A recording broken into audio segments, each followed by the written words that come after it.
O ano era 1995 e nessa época eu tinha apenas 16 anos de idade. Eu morava na cidade mineira de Janaúba, no norte de Minas. Os fatos que eu vou relatar a seguir aconteceram durante as férias escolares, quando eu fui visitar o meu avô, que morava na roça, uma fazenda na verdade, que ficava a alguns quilômetros da cidade. Era fim de ano e meu avô estava sozinho na fazenda, pois a minha avó estava na cidade fazendo um tratamento médico e ela ia ficar lá umas semanas. Aí eu aproveitei que, além de gostar muito das aventuras na roça, ainda por cima eu ia fazer companhia para o meu avô. Quando eu cheguei na fazenda, o velho ficou muito alegre e já tratou logo de colocar uma água para esquentar e preparar aquele café forte acompanhado com pão de queijo. A vida naquele lugar era muito boa, pois lá eu tinha vários colegas da mesma idade que moravam nas fazendas vizinhas e a gente passava o dia todo tomando banho nas lagoas, pescando, assando carne na beira d'água e indo nas festas tradicionais das comunidades próximas. Tudo estava ocorrendo perfeitamente bem, até que um dia, no final da tarde, eu avistei um homem muito sujo e muito estranho, andando de cabeça baixa em direção da mata da reserva da fazenda. E depois de cerca de 3 dias, eu estava vindo de um jogo de futebol, de campo de terra, quando vi aquele homem esquisito me observando de dentro do mato. Aí quando ele viu que eu notei a sua presença, ele correu e sumiu mato adentro. Aquele tampo de mato que o homem estava ficava a cerca de 1 quilômetro da casa do meu avô. Falei com o velho sobre essas 2 vezes que eu vi aquele sujeito por perto das suas terras, e ele disse que deveria ser algum vizinho procurando algum animal perdido e que depois iria arrumar uns 2 cachorros grandes para ajudar a olhar as suas terras, pois seu cachorro tinha morrido de velho no terreiro de casa há uns meses. O tempo passou e eu esqueci do assunto. Os dias continuaram passando e em uma determinada noite, meu avô disse que ia sair para caçar em um local não muito longe da casa. Eu pedi para ir junto, mas ele disse que gostava de caçar sozinho, desde moleque, assim como seu pai e seu avô também faziam. Meu avô era daqueles velhos rústicos, de muita coragem e valentia, apesar do seu bom coração. Quando ele colocava alguma ideia na cabeça, ninguém conseguia tirar, então eu não insisti. Ele disse que eu ia ficar sozinho na casa e que não era para eu ficar com medo, igual uma mocinha. A seguir, ele deu uma de suas gargalhadas características. Enquanto isso, ele arrumava sua tralha de caça. Quando ele já ia saindo com a sua espingarda, eram aproximadamente 6:30 da tarde, e ele disse que a janta tinha acabado de ficar pronta e que era para deixar a luz da frente da casa acesa. Disse também para eu trancar a casa quando escurecesse. Fiquei por ali na casa, tomei um banho e só fui jantar lá pelas 10 da noite. Eu não gostava de jantar muito cedo. Na sequência, liguei a TV e fiquei na sala assistindo um filme de ação da época. Como estava fazendo muito calor, eu tranquei a casa, mas deixei a janela próxima a mim aberta para correr um ar na casa. Quando o filme acabou, eu continuei assistindo em outro canal, mas logo o sono veio e eu acabei dormindo no sofá com a TV ligada. Acho que dormi por cerca de 1 hora, mas de repente o meu sono foi interrompido por uma brisa fria que entrava pela janela, mas principalmente por um barulho de vários animais gritando. As galinhas, gansos e porcos faziam um imenso alvoroço e gritavam desesperadamente. Os barulhos vinham de cerca de 200 metros do fundo da casa, porque era lá que ficava o galinheiro e o chiqueiro. Como eu não sabia o que estava assustando os animais, e também por eu ser da cidade e não ser tão corajoso quanto meu avô, eu nem cogitei a possibilidade de ir lá fora ver o que estava acontecendo. Nessa hora, eu desliguei a TV e cuidadosamente fechei e tranquei o cadeado da janela. Os barulhos dos bichos gritando se intensificaram, principalmente o grito dos porcos, e nessa hora o meu medo já estava bem grande. Depois de uns minutos, eu comecei a escutar passos pesados rodeando a casa. Nessa hora, o meu coração batia muito alto e eu já suava frio. Eu torcia para que os passos fossem do meu avô, que estivesse chegando. Como eu não era bobo, não quis perguntar nada para quem estava lá fora. Se fosse realmente o meu avô, ele iria pedir para eu destrancar a porta. De repente, o que estava lá fora começou a mexer na maçaneta da porta, mas ficou claro que poderia não ser o meu avô, porque o indivíduo girava a maçaneta, mas não falava nada. Nessa hora, eu entrei em desespero e saí pisando leve e fui até a cozinha. Olhei em cima do armário e peguei um enorme facão, daqueles facões de cortar cana, aqueles da folha larga.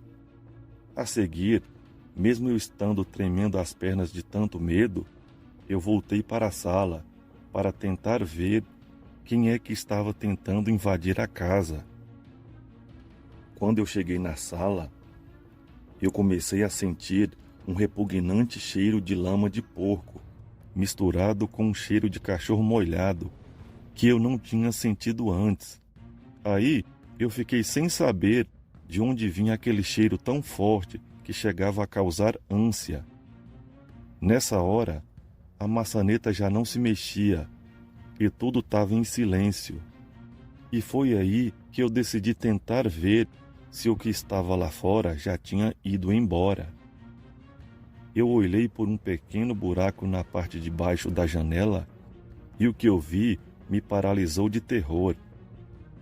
A uns 10 metros na frente da casa, havia um gigantesco cão negro em pé, apoiado em 2 pernas, igual um ser humano. Aquela besta não tinha menos que 2 metros de altura. Sua cara lembrava vagamente o rosto de uma pessoa, e seus olhos pareciam ter um brilho próprio. A feição daquela fera era maligna e ameaçadora, além da imaginação. As garras e dentes daquilo eram assustadores. Devido às características do bicho, imediatamente comecei a lembrar dos filmes de terror e dos relatos, e infelizmente concluí que aquilo era um lobisomem. Um maldito lobisomem. De repente, aquele monstro começou a cheirar o ar, deu um rosnado feroz e fez uma cara de muito ódio e começou a andar lentamente em direção da casa. E foi aí que eu silenciosamente fui para o meu quarto e me tranquei lá dentro. Não se passou nem um minuto e uma imensa pancada na porta da sala foi ouvida. A pancada foi tão absurda que estremeceu a casa toda. Pelo jeito, a porta só não veio ao chão na hora com aquela pancada, por ela ser de uma madeira muito forte. A seguir, as pancadas continuaram. No desespero, eu pensava em sair correndo na escuridão, mas aquela ideia me pareceu ser muito estúpida, pois agindo assim, eu seria presa fácil. Pensei também em procurar alguma árvore para subir, mas como as terras da fazenda eram quase todas de pasto, obviamente só tinha capim por perto. As árvores mais altas ficavam na reserva, que era relativamente longe, e foi aí que eu tive a ideia de subir na laje para tentar escapar daquela terrível besta. Enquanto isso, a criatura bestial se jogava e dava pancadas arrasadoras contra a porta. Nessa hora ficou evidente que era só questão de tempo até aquele ser bestial invadir a casa e me matar. A seguir, mesmo aterrorizado, mas com o instinto de sobrevivência ligado, silenciosamente, eu abri a janela do quarto em que eu estava, que no caso ficava nos fundos da casa, e pulei para fora. Nesse meio tempo, os barulhos da fera tentando arrombar a porta cessaram, e tudo ficou no mais absoluto silêncio. Aquele assustador e incômodo silêncio repentino era ainda mais aterrorizante do que os próprios barulhos de antes. O suspense naquela hora era enlouquecedor. A seguir, eu fechei e deixei a janela encostada, para não dar pistas de onde e para onde eu fugi.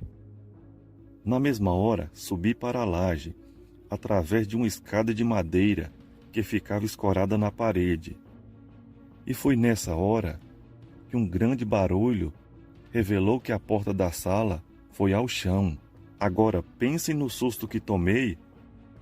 Nessa hora, eu já em cima da laje, puxei a escada para cima, para a criatura não notar para onde eu tinha ido. A laje que eu estava ficava a cerca de 3 metros do chão, mas mesmo assim, aquele ser talvez pudesse subir lá, caso me encontrasse. Nessa hora, eu com aquele imenso facão nas mãos, permanecia encolhido próximo da caixa d'água. Fiquei ali aproximadamente uns 10 minutos e não se ouvia mais nada. E foi então que de repente houve outra pancada muito forte dentro da casa e outra porta caiu. Era a porta do quarto que eu estava há minutos antes. Eu sabia disso porque a porta do quarto do meu avô já estava aberta. Na sequência, aquele animal deu um uivo tão alto que chegou a doer meus ouvidos. E a seguir, pelos barulhos dos passos, eu notei que a fera saiu da casa pela porta da frente. Entretanto, pareceu que o monstro ainda estava por ali, pois seus passos pesados pararam na frente da casa. Era terrível a sensação de não saber onde aquele ser sinistro estava. Era uma verdadeira agonia, uma tortura psicológica. Inesperadamente, um enorme estrondo foi ouvido, e era em cima da laje, logo acima da sala. Quando eu olhei, só vi o vulto escuro daquele ser bestial que vinha andando lentamente na minha direção, bem na beira da laje. Nessa hora, eu sabia que mesmo com aquele facão, eu não tinha muitas chances contra um lobisomem tão forte e tão imponente. Mesmo assim, eu me levantei e segurei o facão firmemente na mão.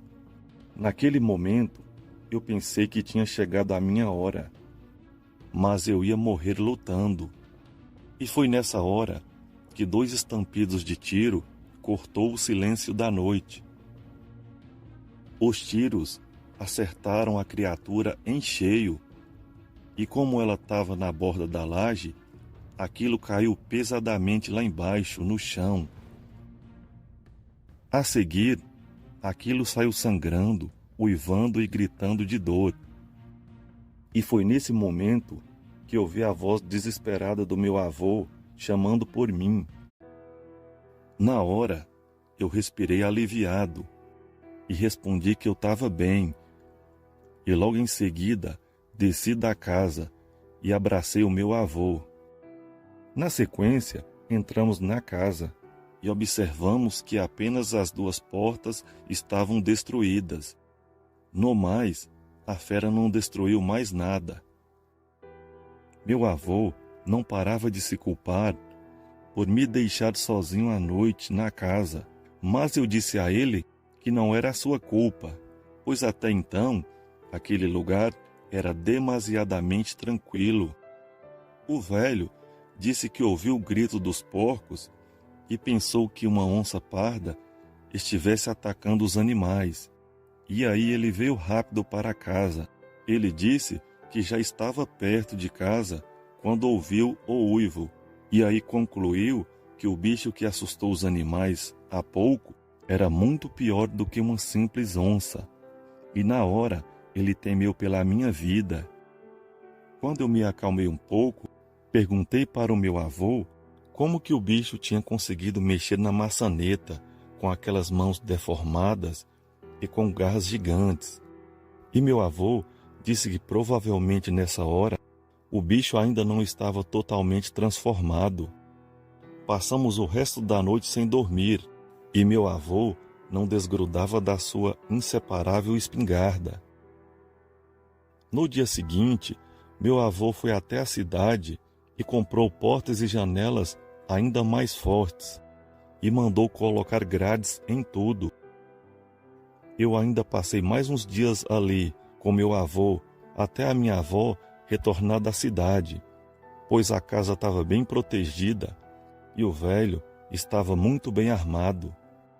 Meu avô ainda morou na fazenda por muitos anos até falecer, e eu sempre dizia para ele tomar cuidado, pois lobisomens têm a fama de serem bastante vingativos, mas o velho dizia que não arredava os pés das suas terras e que não ia morar na cidade.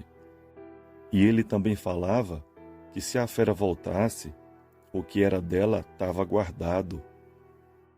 Depois desse dia, nunca mais vi aquele estranho homem que eu havia visto rondando as terras do meu avô, e também nenhum corpo nunca apareceu. Até hoje, eu acho que aquele estranho era a fera, mas na realidade, não dá para saber. Boa noite.